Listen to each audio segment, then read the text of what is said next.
ही पक्षियों की मधुर चहचहाट पूरे वातावरण में गूंजने लगती थी।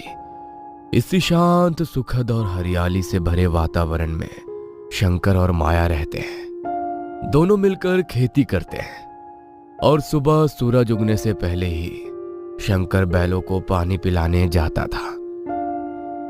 तब माया मीना और रीना का दूध निकालती थी। ये गाय उनके लिए केवल पशु नहीं बल्कि बच्चों की तरह प्यारी थी। मानो उन गायों को भी समझ आता हो कि शंकर और माया उन्हें कितने स्नेह से देखते हैं। गांव की हवा, हरियाली की खुशबू और शांत जीवन, इन सब के बीच शंकर और माया का जीवन किसी ईश्वर के आशीर्वाद से कम नहीं था।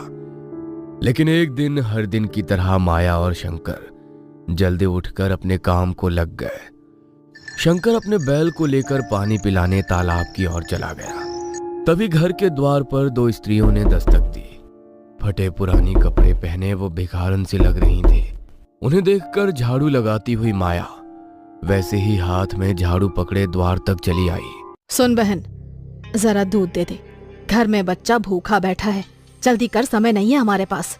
अरे बहन, अभी तो गाय दुही भी नहीं है। मेरे पति शंकर बाहर गए हैं, उनके आने तक जरा रुक जाइए, बाद में दे दूंगी।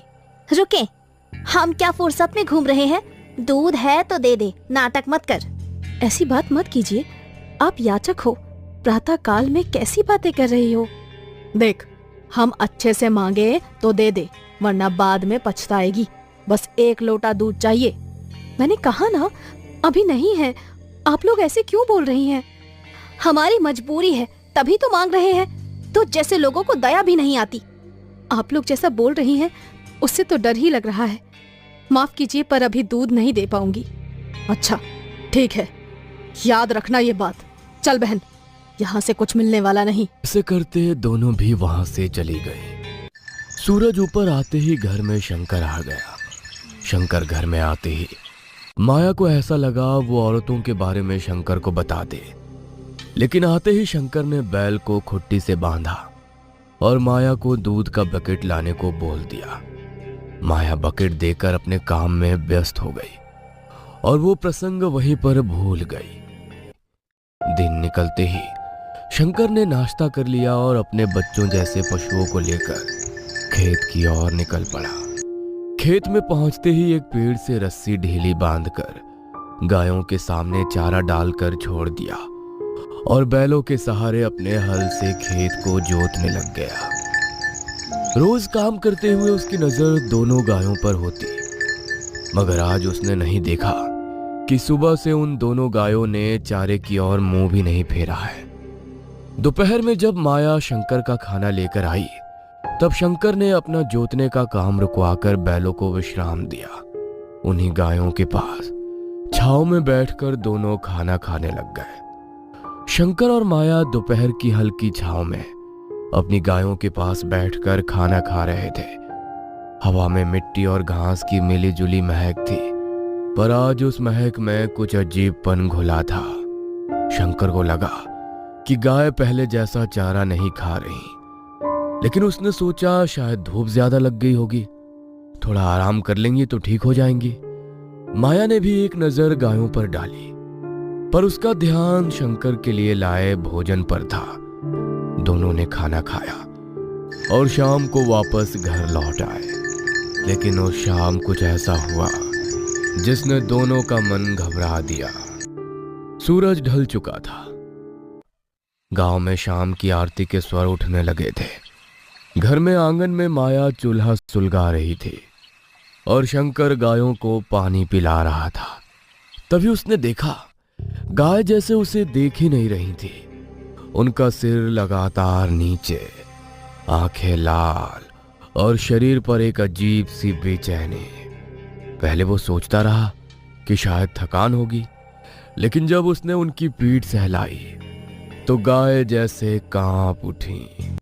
वो सामान्य नहीं था। गाय उनके स्पर्श को पहचानती थी, इतना प्यार करती थी कि उसका हाथ लगाते ही शांत हो जाती थी। पर आज उनकी आंखों में जैसे कोई भय तैर रहा था।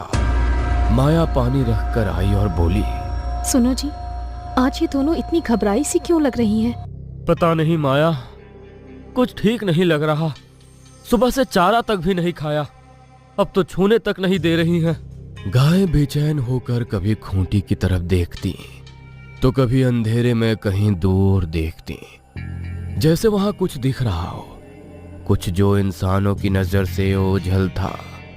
शाम धीरे धीरे रात में बदलते ही गायों का यह अजीब व्यवहार और बढ़ गया। जब माया दूध निकालने गई तब एक गाय घबराकर अचानक पीछे की दीवार से सिर टकराने लगी। दूसरी गाय जैसे किसी चीज को लगातार घूर रही थी। बिना पलक झपकाए माया सहम गई। सुनो जी, क्या किसी ने नजर तो नहीं लगा दी?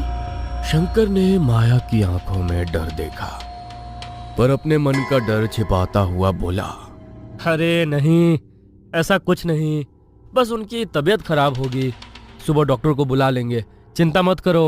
रात बीतते बीतते हाल और बिगड़ गया। गाय जैसे किसी अदृश्य भय से भर गई। कभी भी अचानक हांफने लगती, कभी जोर से दहाड़ मारती, कभी घास पर पैर मारकर पीछे हट जाती। माया रात भर सो नहीं पाई। शंकर ने भी आंगन में ही चारपाई डालकर रात काटी। हर थोड़ी देर में गायों की घबराई हुई आवाजें उठती और वे दोनों चौंक कर उठ जाते। उस रात जैसे पूरा घर किसी अनदेखे डर से घिर गया था। सुबह होते होते गाय थक कर चूर हो गई, पर यह चुप्पी सामान्य नहीं थी।